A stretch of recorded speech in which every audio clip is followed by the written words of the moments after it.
Hi, welcome to Leaderboard Esports. I'm Judy Jetset. And I'm Jim Basco. And we are on the cusp of some major events, both in League and Overwatch. So League is about to start their summer split, and Overwatch is about to have their grand finals in the Barclays Center in New York City. So I figure it would be a great time for us to do some predictions, since we're good at those. Yeah. Right? Okay, so Jimmy, take it away, because I am very curious. How have things been forming along in Stage 4, and where do you think it's going to go? So Stage 4 been kind of a weird patch overall. You know, it's a meta shift, so lots of dive before dive, still kind of prevalent, but not so much as a adhere to strategy as it was. It was like literally the Bible of Overwatch before Stage 4, but now, you know, now we're seeing triple tank, triple support metas. Like a lot of different comps are coming into play, and you know, I think that being said, a lot of different teams are finally seeing upswings. But the playoffs, you know, the grand finals, I think it's pretty set in stone what's going to go down. And I think, you know, honestly, when the finals come to the Barclays Center, it's going to be in New York, and I think, you know, I gotta say, New York is going to take it all. Like, that's what I'm trying to hear, baby. Absolutely. Ever upward, you know. Absolutely. And it's like, in Stage 4, they only had to win a certain amount of games before they were guaranteed that, you know, that first seed in the finals. And now that they've got that, they've just been kind of sandbagging games, like not revealing strats, just kind of messing around. Still playing, you know, but... Yeah, I mean, they're still winning, but they're not... I remember seeing SBB on more Widowmaker in some games, like last weekend. Yeah, and it's like, they're just trying not to reveal strats at this point. So, you know, going into the grand finals, I gotta say, New York Excelsior gonna be taking that top spot for me. But, you know, these next two predictions might make you go wild. No, I don't know. The next couple ones, I wanna say runner-up, you know, second place in the entire Season 1. I've got to give it to the LA Valiant, because right now, they're number one in the Pacific Division, right? Even over Seoul Dynasty and all of that. And it's like, I know a lot of people at the beginning of Season 1 of Overwatch League were kind of concerned about Seoul Dynasty's dominance. But LA Valiant, they really meshed together over the seasons. Yeah, and it's like, they're right now on a 8-game win streak, and they're looking to extend that. That's the Immortals team, right? Yeah, prior Immortals team, they still got that little bit of the, you know, the Greek helmet thing going on with the wings and whatever. Yellow and green, good colors. Yellow and green. And, you know, third place, that's where the point of real contention is, because it's going to be tough to call it, but I think it's going to be a matchup between the Philadelphia Fusion and the Los Angeles Gladiators. So the LA does have two good teams, unfortunately. San Francisco. No way. I'm going to root for Philly. They're close enough to us. Still considered East Coast. I'm with it. Sort of East. Yeah. They got chocolate and stuff too in Philadelphia. So delicious. I mean, Pennsylvania as a state, whatever. And they got Amish people too. Bless up. That's what I'm trying to say.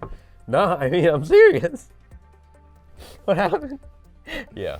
I lost you. Bless up, dude. But I lost you. Yeah, no, I think the LA Gladiators and the Philadelphia Fusion, that's going to be really hot seat to find out who takes the third place, because Philadelphia Fusion, it's been so much of a roller coaster of emotions. Like, through the stages, they've been good. Like, they've had good moments with EQO on Genji. They've had good moments with Shadowburn on Genji. And it's like, they are adapting to the new meta, sorta. Okay.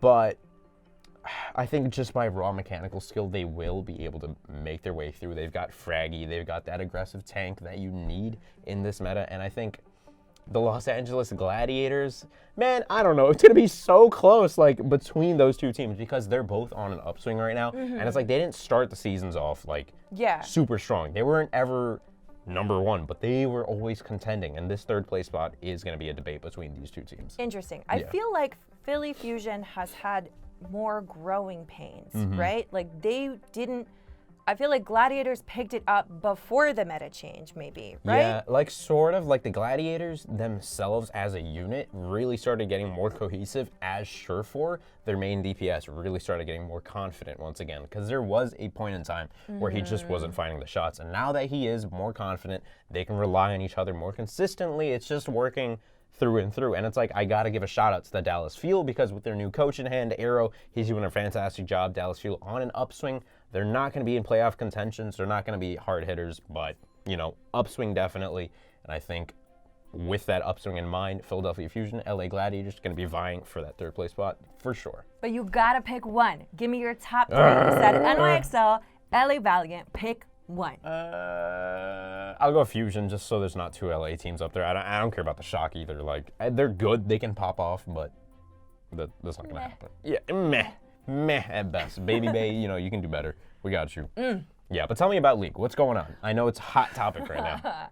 I am pulling my hair out because AD carries don't exist anymore. Oh, yeah. Or rather, they do exist, but they're all melee. Because the way the meta has shifted is actually really interesting. I think with the introduction of Pyke and the item changes, those item changes, I'm not going to talk about it because I am a scrub. But in the competitive realm, you're seeing all kinds of interesting combinations come together, right? You've got Alistar and Yasuo. You've got Taric in the mid. Yeah, Alistar and Yasuo in the bot lane is actually, I've woken up in a cold sweat at 2 a.m. dreaming about that. It's very painful. So you've got Taric in the mid lane, Master Yi, just as fabulous jungling. As he was meant to be. Dude, Taric is a support, but there's no room in the bot lane for anything but fighting and playmaking anymore. Right. And so all of these things are happening in the competitive scene. LCK started recently. It's nuts. And so I think that that's going to have, I want to say it's going to have a major impact on a lot of these teams because Spring Split, it may not be outwardly apparent, but it was very bot lane focused. A lot of teams lived or died by their bot lane. Case in point, TSM with Sven and Mithy, they relied heavily on their bot lane. Team Liquid, #1 in the Spring Split. Double Lift is a big reason why. Right. So I think that it's really important that as we shift into this meta going into the summer split, now we pay big attention into the bot lane. And because of that, I kind of think that some of these playmakers, like I mentioned, are not really gonna do as well adjusting to this new meta. Because of this meta shift, I really think teams with highly mechanical, ranged AD carry players are kind of going to suffer as they adjust into this new meta, right? Think about it. They know how to pop off with these squishy ranged champions. Right. Now they're going to have to be in people's faces. Right. And they're not going to really have everybody to protect them because they're expecting to make more plays. It's like a mindset shift, right? Yeah, and I think that some teams are going to adapt better than others. Like, for example, Clutch, we already saw them holding their own, but they're not mechanically the most skilled. Hakuho known more for his playmaking than for his mechanics, right? We've seen him not be as accurate with things. Apollo, not the most mechanical AD carry as much as I love him and I appreciate him. He's not Double Lift. He's not the machine. Double Lift himself actually originally was known as a Blitzcrank player, so I wonder how much that's going to play in. He has also mentioned that he loves this meta, but I think he loves it because he gets to smash in solo queue. You know what I mean? Because he can do wacky stuff and get away with it. So wacky things, we did hear a lot about that, right? I mean, a lot of wacky nonsense is happening, and it makes me a little sad. I am avoiding solo queue personally because I can't cope. All I play is ranged carries, and I'm allergic to melee champions. But that being said, these pros are pros. I mean, it's very clear that they're adaptable. Some of them have been in the game for a very long time. Right. So if I had to throw some top 3, like some predictions out there, I think Team Liquid coming into the split #1, they're going to be shaky. I think they're going to have a lot of growing pains. I don't think they're going to be at the top. 100 Thieves, on the other hand, the team that they beat, so the current #2, I think that maybe I'm relying too much on my love for Afromu, but he is the cow. He's Afromu. Yeah. Alistar is gonna make a big, big play here. If it's not always banned from him, he's gonna show up, and I really expect him to. Do you think, like in particular, when you think about Afromu, do you think there's like a combo they're gonna be running in particular? I mean, any playmaking. Like, I wish I could do this with more, I wish I could make these predictions with more expertise, because I wanna say, like, I keep thinking back to Afromu's presence in the lane video, the thing that showed him off as a support. He was on Leona. It was Leona Corki, right? So Corki I don't think is going to really show up, but he's got that kind of casteriness to him. He's got abilities that he can spam. Right, he can can burst mid-lane, people. right? Yeah. Right, he can burst people at level 2 or 3, easy. But Hate I that mean, phosphorus mod, that's me theory crafting, okay? Don't trust that. But I do trust Aframu's presence in the lane. Right. That's all I'm saying. Okay. So I think that that's going to be a big impact for 100 Thieves. I also think that, so I mentioned Clutch, I feel like they're going to show up a lot more. I feel like TSM, despite, you know, everyone says that summer split is TSM split. You know, they always sack spring split and then come out really strong in the summer. But Sven and Mithy are really going to have a lot up against them. I don't think they like playing losing matchups. They always outmaneuver their bot lanes, their opponents. Do you know what I'm saying? Right. So for them to be in a situation, if they stay in the traditional, if they play up their strengths and then they get level 2 bodied by some double bruiser comp, I don't know if they can pick up from that. Do you know what I'm saying? Yeah. That's interesting because, like, you know, you mentioned so many teams already, and it's like, I'm understanding the things you're saying, but, you know, top 3, like, how does this break down? Because Clutch, you know, not being the best, they're coming in second place, right? And Clutch, I believe, was 4th, maybe? 100 Thieves was in second 100 place. Thieves was 2nd. Coming second from Team Liquid being 1st? Team Liquid was 1st, 100 Thieves was 2nd, and I believe Echo Fox was the 3rd place team. But I also think that we have, because it's not equivalent, right? We've got grand finals coming up for Overwatch, but we've got 9 weeks for these teams to kind of grow into the meta as it shifts, right? Because, I mean, we don't get the benefit of, you know, playing a split in stasis like Overwatch does. Right. So things are going to shift, right? The players are already, you know, the entire player base is already providing copious amounts of feedback, as we always do on Reddit. But I think that ultimately, these guys are pros. I suspect Clutch to shine. I suspect 100 Thieves to shine.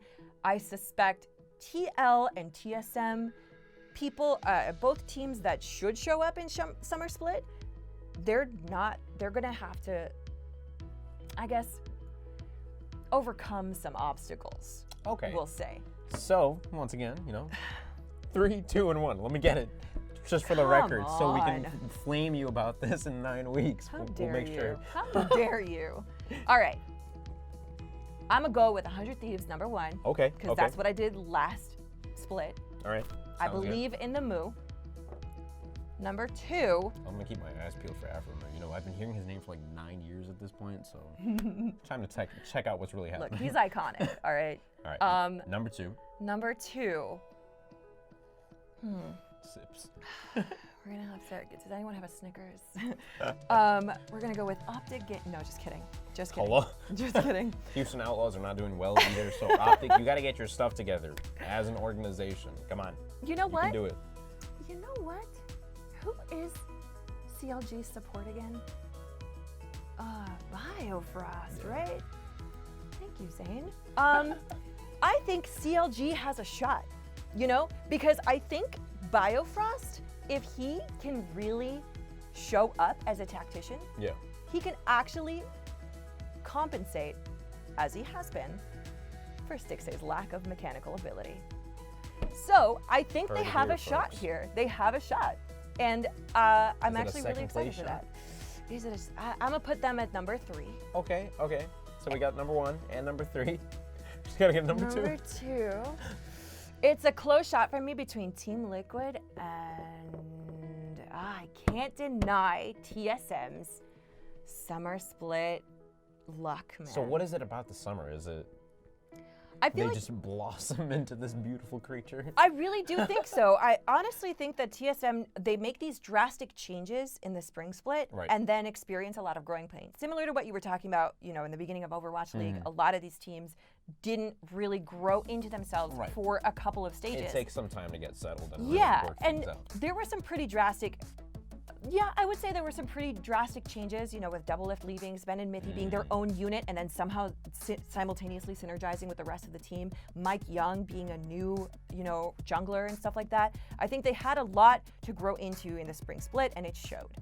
But TSM always has this thing where summer split comes, they've spent these 2 weeks rigorously practicing and they're on the ball. And I almost wonder if this new meta will have them kind of chomping at the bit to pop off. So I'm gonna go with TSM. Fingers crossed. I'm gonna Okay. go with TSM for number 2.